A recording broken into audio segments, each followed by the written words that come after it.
Hey Joe, good on you with your new hybrid.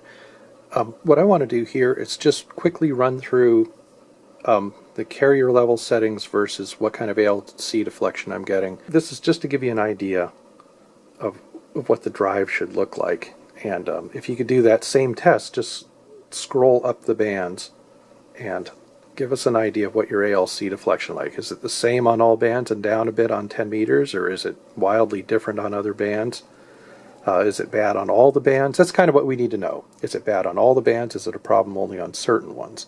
And that's going to go a long ways towards helping us figure out where the next area to steer you is.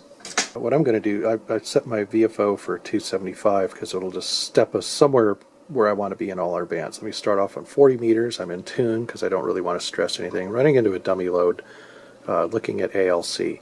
So anyway, what I want to do is I want to set my carrier so that I get ALC deflection right up at the top of the ALC scale. And so what I'm going to do is preliminarily tune the plate in and tune the driver in. So I'm getting ALC up at the top of its thing at about 10 o'clock, maybe 10:30 on my carrier control. So let's go to 20 meters and do the same thing. Maximum coupling there and peak the drive, and I'm almost at the top of ALC, just slightly down. Let's go to 15 meters here. Same thing. Now the peaks get much more narrower as you go up, but yeah, I'm still getting ALC up at the top. And let's go to 28.8 almost.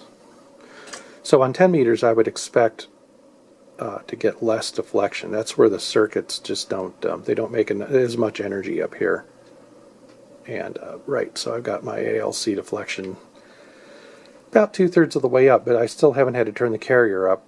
When I'm running on 10 meters, sometimes you got to turn the carrier up a little bit or not worry about it. The mic gain usually does go up a little bit if I'm running sideband. On 10 meters, the mic gain goes up to noon instead of the normal 10 o'clock where I always run it. So anyway, I just hope that helps you get an idea of what it should look like. It is down a bit. These radios are down a bit on 10 meters. That's normal.